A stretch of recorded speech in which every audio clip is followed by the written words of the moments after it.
This was a good week of chapters, with everything being fairly good, about the same as the last couple of weeks, with the exception of One Piece, which continues to be very good, though it's on break next week, and Candy Flurry having its final chapter. I didn't even actually hear about this one getting canceled or just ending straight up, but it did. So with that, we're going to start off with One Piece, chapter 1025, and this was a good chapter with a lot of hints towards what and who Kaido is, as well as a potential backstory for him. The continued quote-unquote backstory for Yamato, seeing how they struggled under Kaido after escaping the cave. They kept running away, and everyone they helped ended up being killed for it, leaving quite the impression on them. Again, Kaido brings up about how ogres don't make friends with humans, implying that the age-old theory of what is Kaido, a dragon who ate the Oni fruit or an Oni who ate the dragon fruit, coming closer to the Oni eating the dragon fruit.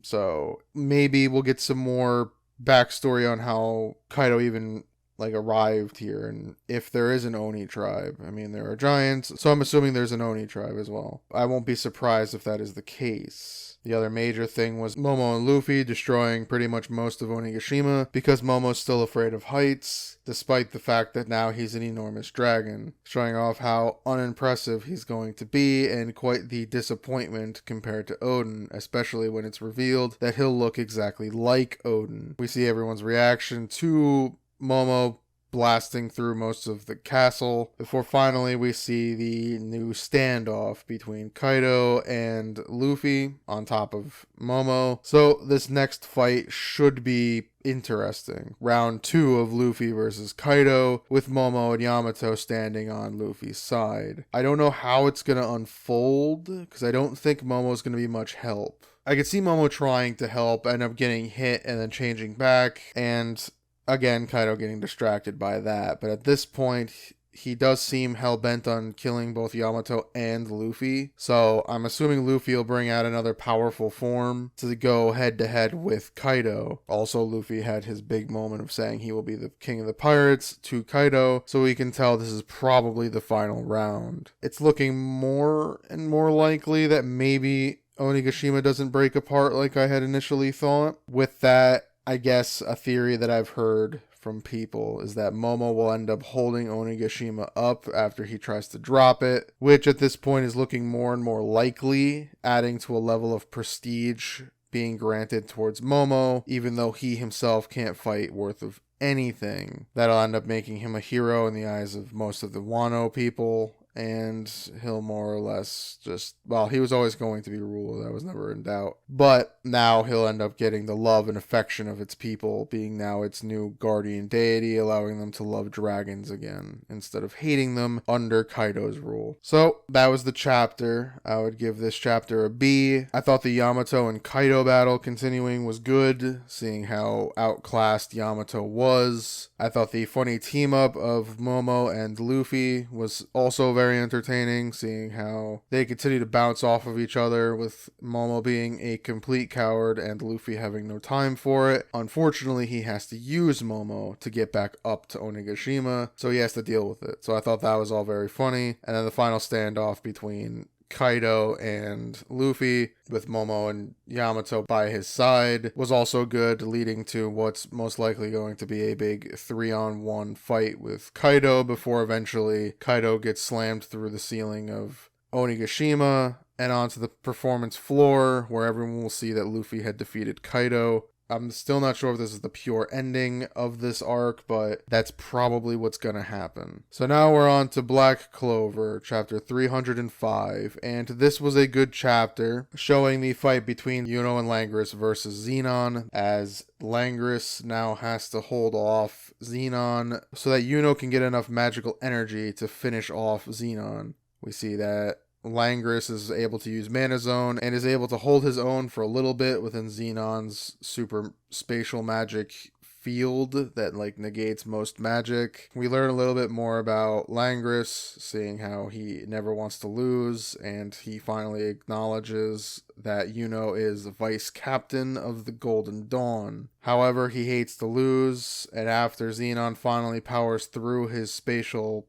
bubble. Langris ends up charging forward, trying to delete Xenon, and not backing down despite still getting carved up like crazy. He was able to stall just enough to get Yuno to have his energy to potentially deliver the final blow to Xenon. Will it?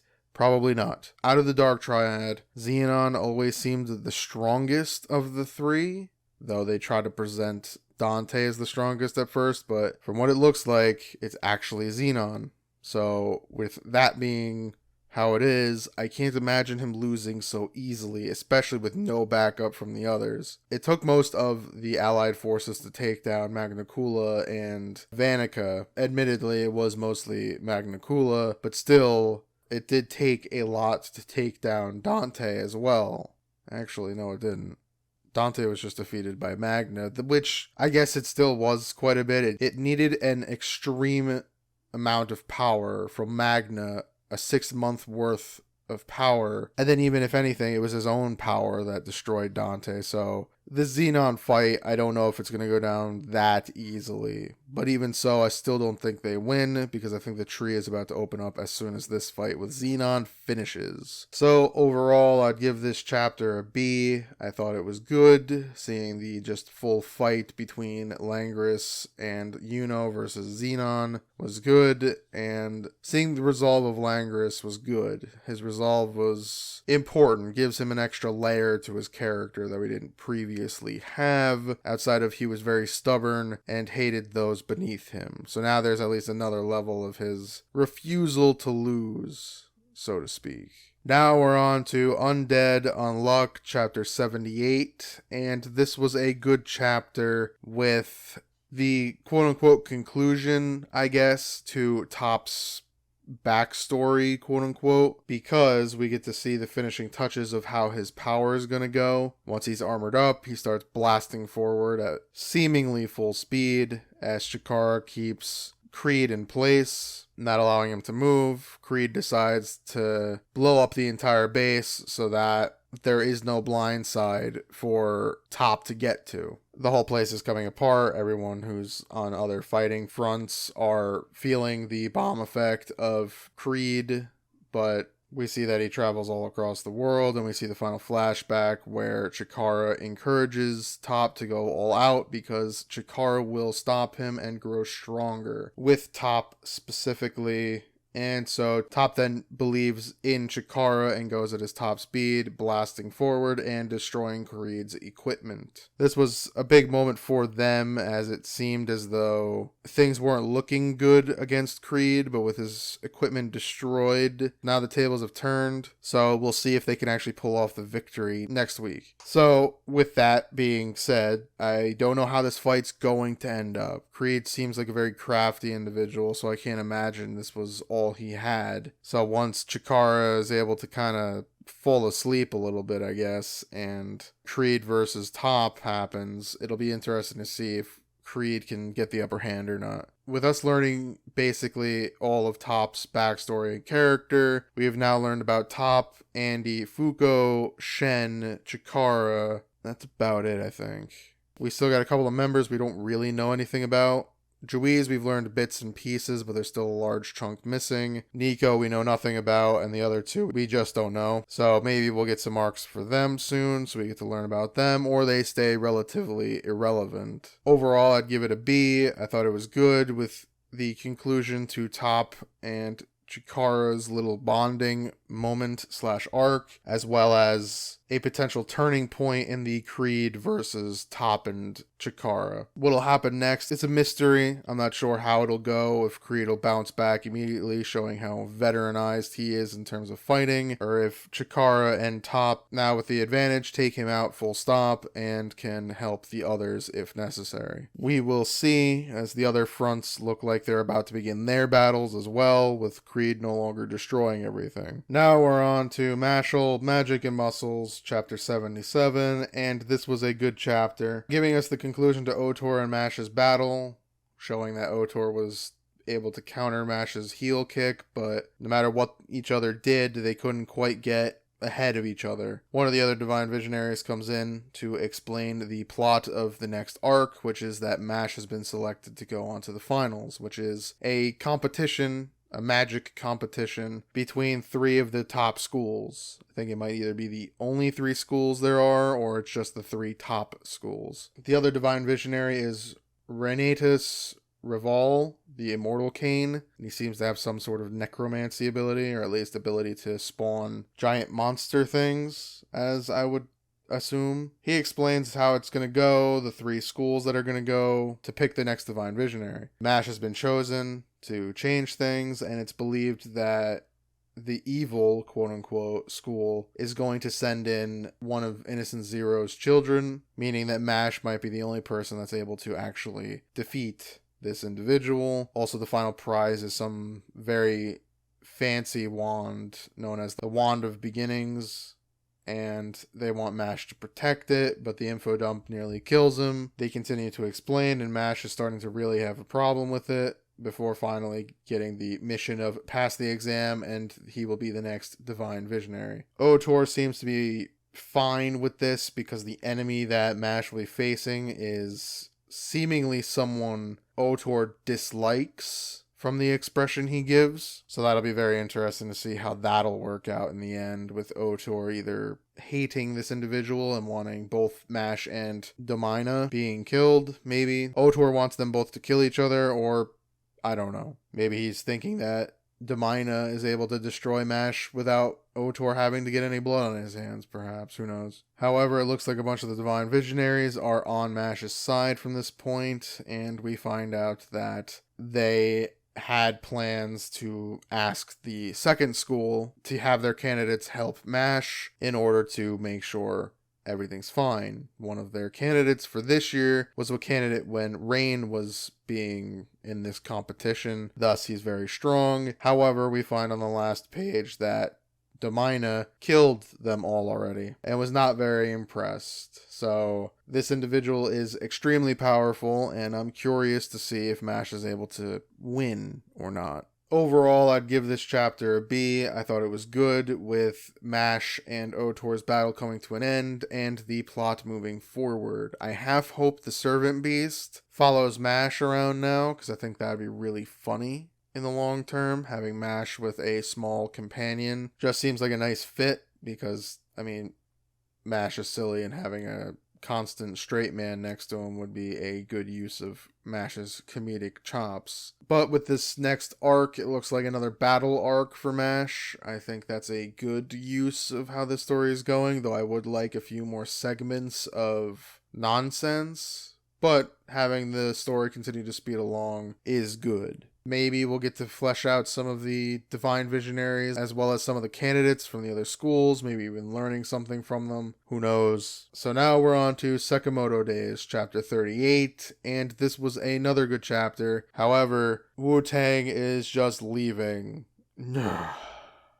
Wu-Tang is just leaving, and now he won't be a part of the shop anymore. Boo. I thought it'd be really funny if he stayed, but if he just goes away for a while and then comes up every so often, I think that's pretty okay as well. We get to see the methods of the 4 death row inmates, seeing how they kill everyone and how monstrous they are, even some of their quirks. From Dump having an obsession with seeing people right before they die, thinking they're cute, to Apart, cutting people apart and then segmenting them into where they were cut apart to make himself feel better, and even his own obsession to having things be kind of orderly, to Saw taking his sweet time to learn about everyone as he hasn't killed anyone, and Minimalist going full on a blood tear, killing a ton of people on the kill list. We then get to see more of the Order's top assassins, from Hyo, a larger guy with a metal chin, Nagumo,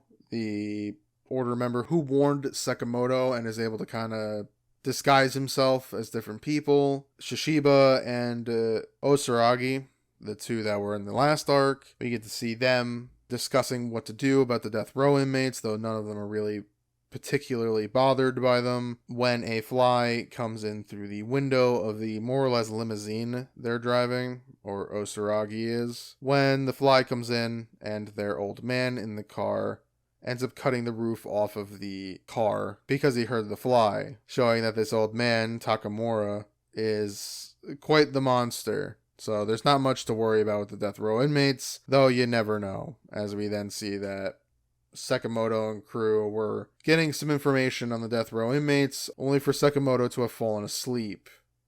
That seems about right. Like I said, this was a good chapter. We get to see some of the other assassins as well as the order members showing off some of their personality and abilities. Overall, I'd give this chapter a B. It was a good setup chapter for the long fights to come, as these death row inmates seemingly aren't slouches. I think probably Minimalist will be the strongest of this four-man team of death row inmates, but I wouldn't underestimate Saw, as he seems the most calculated, and then Apart and Dump seem to be about the same level of power, having a level of obsession and then some unique ability about them. So we'll see who is able to take out what, and if any of our main characters die in the process, or if only the death row inmates are killed. Maybe we'll get to learn a little bit more about what X's goal is in all of this. Now we're on to Candy Flurry, chapter 19, and the end of the series. Now, the series itself was very good, or very good is subjective. It was a good series. It had a lot of potential in my mind that I think it got too rushed and sort of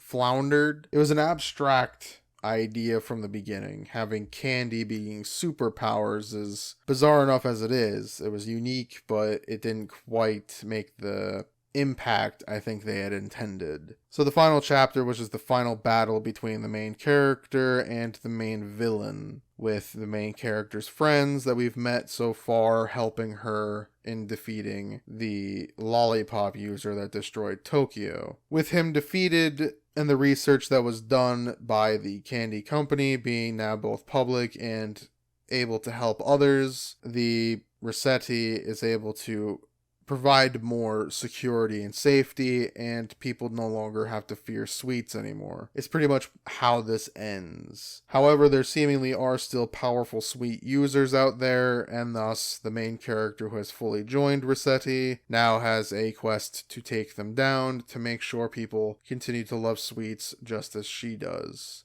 So that's the chapter. It was a very finishing chapter. You don't have to come back to this, but I like the current trend of having the stories end on a more open-ended note, that if, for example, the author, Shonen Jump itself, whatever, wants to go back to the story, put it on Jump Plus, put it on their web series like Kaiju number 8 or Spy Family, you can easily open them all back up so far. From Phantom Seer and I Tell C to Candy Flurry and a couple of others that have ended this year that I've read personally. Some of the earlier stuff in 2020 like Zip Man and Guardian of the Witch, they ended. They're done. I can't see them reopening those up, which is a shame because I thought they also had potential, but this is Candy Flurry, and Candy Flurry was a good series. Before I do that, the chapter itself, I would give it a grade of a B. I thought it was good. I thought it concluded the story well enough and allowed it to have a nicer ending than some other series. Was it great?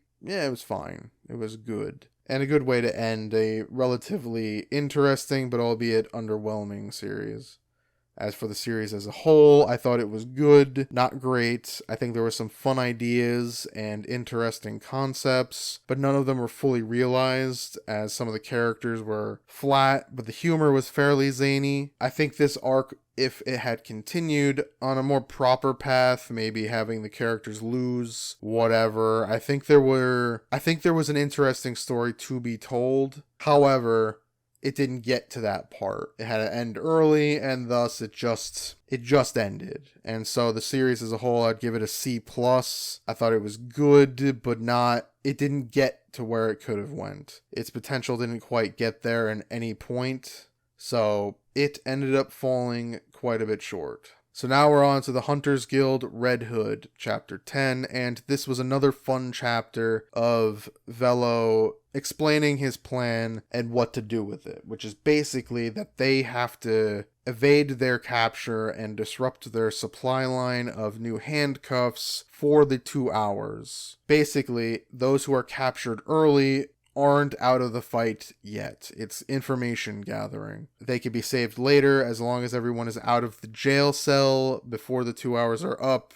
It means everyone can win, especially if the handcuffs can be taken from the 2 policemen, which is Grim and Debonair. We see some of Grim and Debonair's power as well as the powers of some of our new companions. From Mikkel's priest powers, though Debonair believes they're hex powers, but she disagrees. And their plan is to split into 2 groups. A group that gets caught, learning what they can, and a group that goes and tries to recruit other allies to save the imprisoned participants. So the team that is arrested is Velo, Porchin, and Bonkers, the guy with the iron jaw. We see some more powers and other things, and as well as Velo's deduction ability, as well as, again, his continued specialness, quote unquote, as he seemingly does have quite a bit of talent and everything. We see some more of their stuff and the continued explanation of the plan, from trying to learn about the supply lines to everything that we've seen so far. Some aren't quite on board, but then others get more convinced as it goes on. Velo explains that his kind of quote-unquote dream is to destroy all the werewolves, and to do that they need as many hunters as humanly possible. Porchin doesn't seem to really care about Velo's dream, which is understandable. They've only really just met. However, she seemingly agrees with everything that Velo has said. Many of the others do as well, and go with his plan, again breaking up into 2 and trying to recruit more. However, something that was interesting was that we see that the 2 twins, the brother and sister pair that arrived with Velo, don't actually want to help Velo in his plan, as Miro tries to go and recruit them. We find out why they failed their original test, and it was because of betrayal. The entire test turned to crap after so many of them betrayed each other and continued to sabotage each other. Miro, however, said that he had begun to trust the brother, whose name is Telty, I think. Tylty. A very odd name. Telty.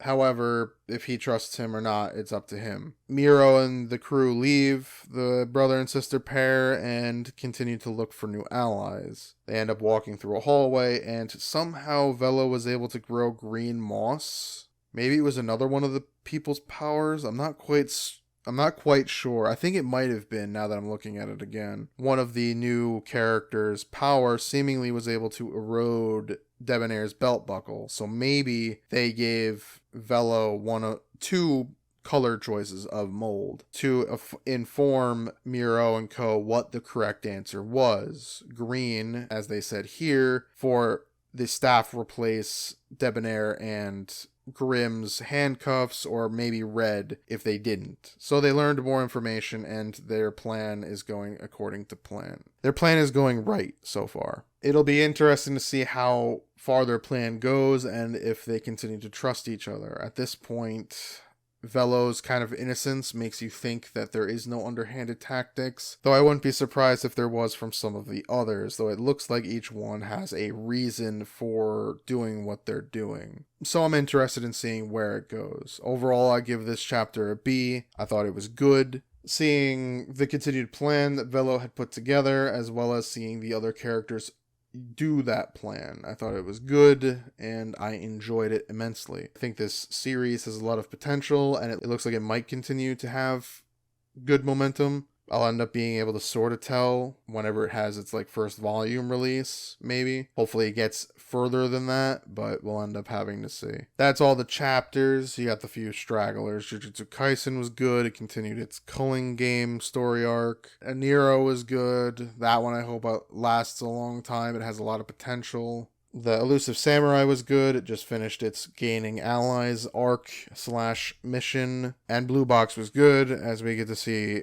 our main characters' resolve grow. Like I said, these were all very good chapters. A lot of teamwork.